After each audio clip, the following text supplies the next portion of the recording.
Hello everyone, welcome to the class. In this video, we'll take up the next experiment for the search of genetic material, that is the Hershey and Chase experiment, which is being considered as an unequivocal proof for the DNA as the genetic material. So what do you mean by this unequivocal proof? Unequivocal proof means something like a proof for which the questions cannot be asked again, like a final proof. That is called as an unequivocal proof. A final proof for the DNA as a genetic material. In the previous video, we had taken two experiments. One is a Griffith experiment, one is an Avery McLeod-McCarthy experiment. So just go back to the previous video. If you have not watched them, the link has been given in the description box below. So first learn those experiments so that you will have a basic like how exactly these experiments were carried out, and then you can come back to this Hershey and Chase experiment. So like unequivocal proof that DNA is genetic material, again a 5 marks question. Griffith experiment, 5 marks question. Biochemical characterization of the transforming principle, or the Avery McLeod-McCarthy experiment, 3 marks question. And this one, that is either they'll ask it as Hershey and Chase experiment or Blender's experiment or unequivocal proof of DNA is genetic material. They can ask it in 3 ways. One is an Hershey-Chase, okay? Hershey-Chase experiment, unequivocal proof of DNA is genetic material, or otherwise they can ask it as Blender's experiment, okay? 5 marks question. So what exactly this experiment says? So here already the Griffith experiment was there. So like the Hershey-Chase, Avery McLeod-McCarthy experiment was there. So they had already proven that DNA is acting as a genetic material, but still there were some confusions between the protein and the DNA. Now that confusion, whether really the DNA is acting as a genetic material, the confusion between the protein and DNA was totally cleared by this experiment. Hence we call it as a final proof, the unequivocal proof. So what they did here is, they Hershey and Chase used bacteriophages. Bacteriophages are the viruses which infect the bacteria. So firstly we'll write what all is being used here. It is bacteriophages. Bacteriophages. These are the viruses which infect the bacteria. And which bacteria is getting infected here? Which bacteria is used? That is E. coli bacteria. So what they do is, they take these viruses. These are viruses which infect the bacteria are called as bacteriophages. He takes 2 sets of bacteriophages or 2 sets of viruses. One set, this is one set, this is the second set. In the first set, what is done? See, to grow the viruses, the nutrition should be given, medium should be given. In that medium, in the first set, what they do is, they add S35 radioactive element, and here they add P32. Here they have added S35. Here they have added P32. That is radioactive. Here radioactive sulfur, and here radioactive phosphorus. Radioactive sulfur and radioactive phosphorus are being used in the experiment. See, where the question is whether the protein is acting as a genetic material or DNA is acting as a genetic material. Hence, for that reason, we have taken one component of the protein, one component of DNA. What is present in the protein? Sulfur is present in the protein, and we have taken radioactive sulfur here. What is present in the DNA? Phosphorus is present in the DNA. we had seen it in the initial classes, right? The components of the DNA, there is phosphorus present, and hence the P32 radioactive phosphorus is been taken here. So a few viruses, okay, a few viruses are grown in this medium and a few viruses are grown in this medium. Now the viruses which are grown in this S35 medium, in the virus, if you see the structure of a virus,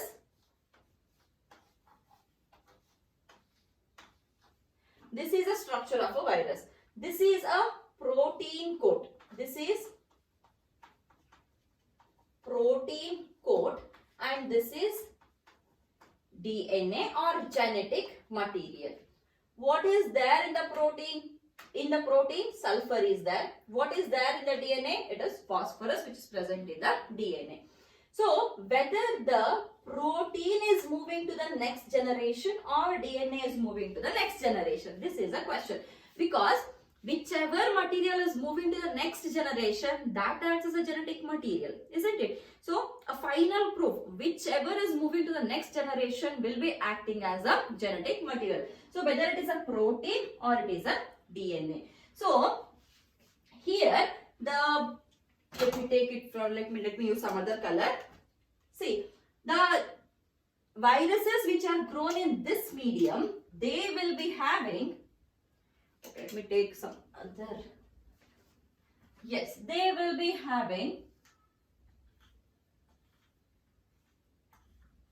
protein coat like this, because here we have the radioactive sulfur and this is all the protein, wherein inside there is a DNA. In the DNA we don't have the radioactive material, so we have a normal radioactive material.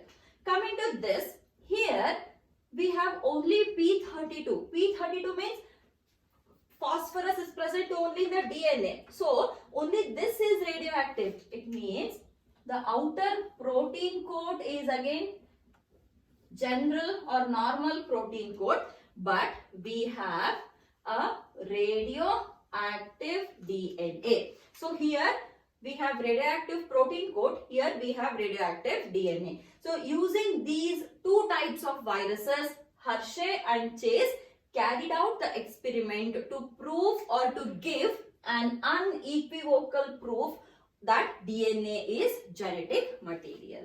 So with this background, we will now move on to the experiment. Here I have written these two viruses which were grown in those two mediums. That is, one is having the S35. See this purple which I hope the color difference is visible. So this purple is the radioactive one. So here this is S35 which is having the radioactive protein coat, and this is P32 which is having the radioactive DNA. Now how exactly the experiment is carried out? These two bacteriophages are allowed to infect the bacteria, that is E. coli. Now we'll take the cells of E. coli. This is one E. coli cell, and here the viruses are present. So I'm just drawing a small diagrams because of the space constriction. Now see, here we have the radioactive sulfur, hence these outer ones are purple, and here we have S35, hence inside we have the radioactive material. So what happens here is, see, the radioactive material here is sulfur, that is outer protein, and here is the inner DNA. Now what exactly is going into next generation? This is the first generation.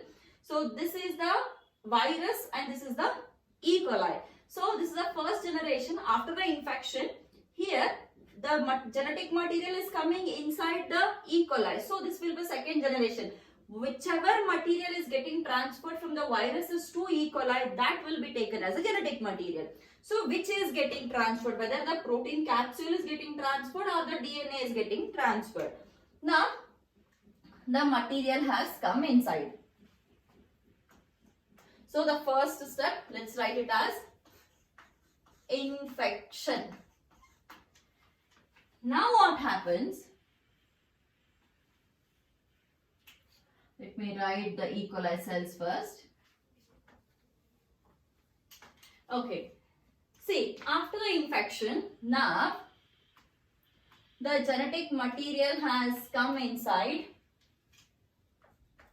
and is virus, and the remaining, only the genetic material is coming inside and the remaining ones are staying outside only. Only the genetic material will come inside, remaining will go outside, or it will remain outside the cell. This is the cell and this is the outside the cell. So here now one important step takes place, that is blending.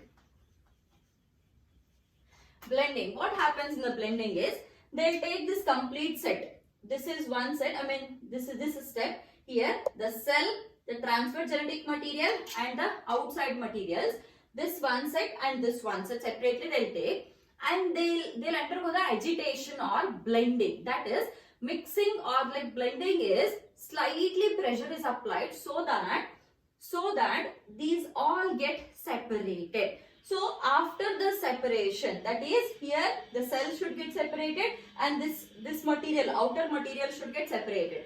So after the blending, there is the next step, which is the centrifugation. Centrifugation takes place. What do you mean by centrifugation? Centrifugation means, based on the densities, the materials which are present here or the molecules which are present here, they get separated. So after the centrifugation, we get two parts. So I'll just write it like this. A test tube will be there. Centrifugation is rotating all the materials will be present inside, and this centrifuge will be rotated so that the materials will get settled based on their densities. So since we have two parts here, one is the cellular part, one is the outer, so we get it as a two separate portions here.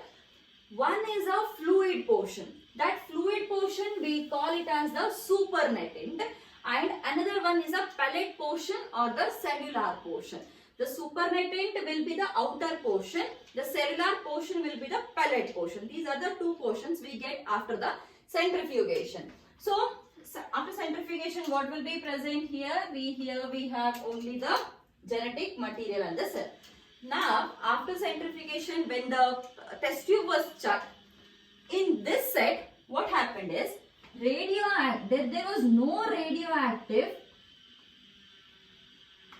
was no radioactive activity in the cell. It means cell means this one or this one, outer means this one, right? So supernatant is the outer one. There is no radioactivity in the cell, whereas in the supernatant we could find the radioactivity. And what is the supernatant? Supernatant is the outside portion, right? So this portion, it means that here what was the radioactive element which we had taken? It was the sulfur which we had taken. S35 we had taken here. So that S35 is found in the supernatant, not in the cell. It means that supernatant is the outer one. So S35 has stayed outside only. S35 has not entered the cell inside, isn't it? So if S35 has not entered the cell inside, it means that it has not moved from one generation to another generation. And what is that S35? S35 is a component of the protein. It means that protein which had S35 had not moved from one generation to another generation. So it cannot be genetic material. Coming on to the another side. Here the radioactivity is found in cell. It is found in the cell, and no radioactivity in supernatant. So radioactive, which is a radioactive element here? P32. P32, it is found in the cell. It means that it has come inside the cell. So P32, which was a radioactive part here, it has entered the cell. And where is P32 present? P32 is present in the DNA. So P32 has entered inside the cell means the DNA has entered inside the cell, which clearly indicates that the P32 or the DNA containing P32 has been transferred from one generation to another generation, and thus it is being found in the cellular part, not in the supernatant. Supernatant is outside part, isn't it? So since the radioactivity is found in the cellular part, that is the DNA containing P32 is found in the cellular part, it clearly indicates that it has been transferred from one generation to another generation, which clearly proves that DNA is the genetic material. So this is the unequivocal proof given by Hershey and Chase to prove that DNA is the genetic material. So very important 5 marks question. Again I am repeating: Griffith experiment, Hershey Chase experiment. These are two 5 marks experiments, and then we have the biochemical characterization or Avery McLeod McCarthy experiment, which is a 3 marks question. So it seems to be quite difficult, especially this experiment, but just if you revise it once or twice, it is not a big deal to understand and remember it properly. While writing the answers, you should be very careful with the colors. Radioactivity should always be of the same color. See, here is a radioactive material, here is a radioactive material. I've used it by the I've written it by the same color. So radioactivity should be of the same color, and whatever is the radioactive, wherever the radioactivity is going, that should also be placed in the same color here. If the color difference goes wrong, then you will lose the marks. So if you are very sure about the diagram, then make the color differences with the pencil and pen. If you are not sure about the color differences, then just draw everything with the pencil. You will be the same. Okay. So this is all about the Hershey and Chase experiment. So remaining topic I'll come up with the next class. Thank you.